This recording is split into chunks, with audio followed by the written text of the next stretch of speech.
Okay, it is clean out the camper day. I have been on the road for close to 3 months overall. I was home for a couple of weeks there and then back out. So got a lot of camping done, got a lot of stuff done. I have Archie's out here helping me clean the camper. And this is clean the camper day.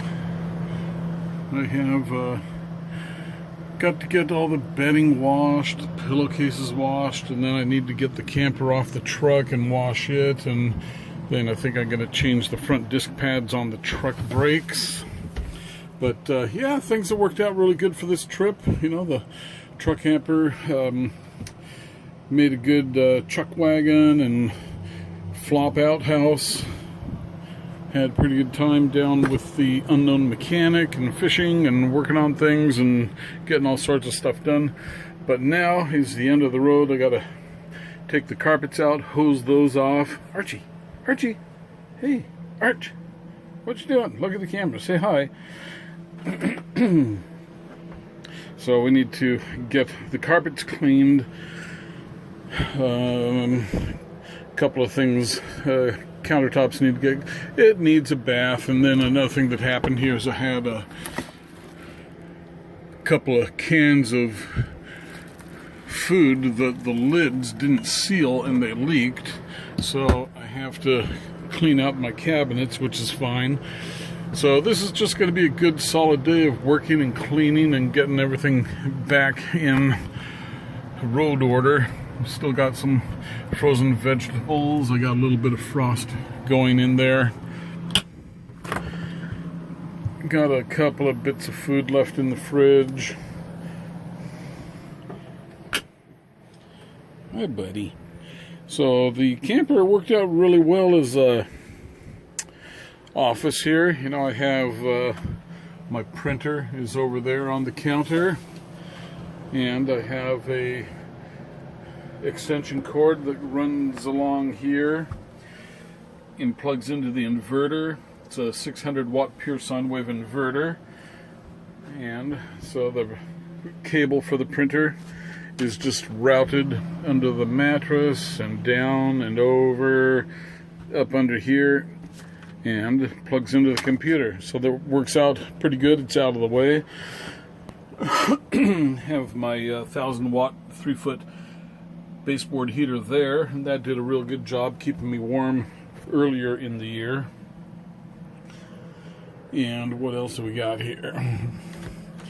You know, we had a couple of times where I accidentally overflowed the gray tank and it backed up into the shower, so I took my drain cover strainer and it will screw down and seal the drain, so that worked out well.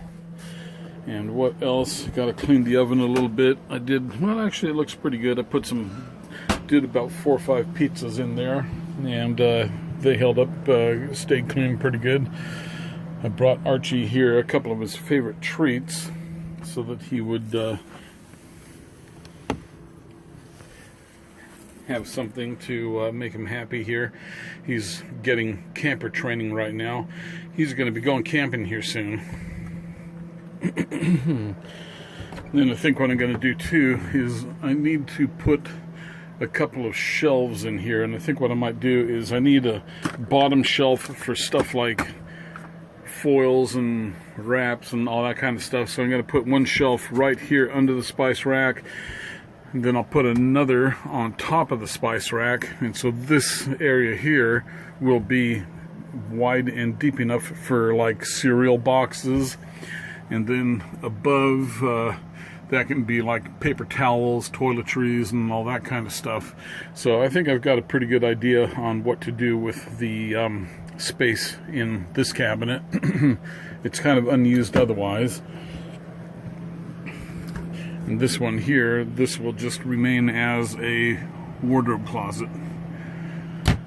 And then we have these two here that are for closets and stuff too, but because we don't have this cabinet over here set up well, some of the stuff that would go in here is actually over there. So yeah, maybe that'll be a video coming up, adapting a cabinet to shelving. Okay, so anyway, that is a quick update. I've got plenty of videos backed up here, and I've been in areas with little to no service and little to no time for editing, so I've got a bunch of things lined up to post, and so hopefully I will bring you entertainment. Okay, thanks for watching, and we will see you in the next series of videos. It's going to be a lot of construction stuff, a little bit of fishing stuff, and maybe a couple of other things in there. So, alright, thanks for watching, and take care. Captain's Log Supplemental. So I have Archie's over here now, buddying up to me. He wants to get some reassurance being in the camper. Hi, boy. Hi, buddy. Oh, look at the lovey buns. Good boy. So he's getting used to being in here. He's getting used to it. Good boy. Yeah, that rear blind there in front of the other side of Archie, the spring load in it seems to have come undone and it won't stay up, so that's another little repair project. Maybe I'll videotape that, who knows, depending on time available. And then another thing I have to do is, because of the location of where I'm going next, I think I am actually going to splurge for one of those Wilson amplifiers to try and keep myself in touch with the world. It's no fun not having a way to keep in touch with the world when you're out in the middle of nowhere. Excuse me. And so yeah, anyway, that'll be interesting. $560 for the Wilson Extreme, I think they call it. It's a trucker version with a bigger antenna on it. And then I will also get a mast with a Yagi antenna, because we will need a directional antenna where I'm going, and hopefully we'll be able to pick up signal that Mitch and I will be able to get cell service off of the Wilson, or actually it's a WeBoost. Used to be Wilson, now it's called WeBoost. So okay, yeah, we will talk to you later then. Thanks for watching.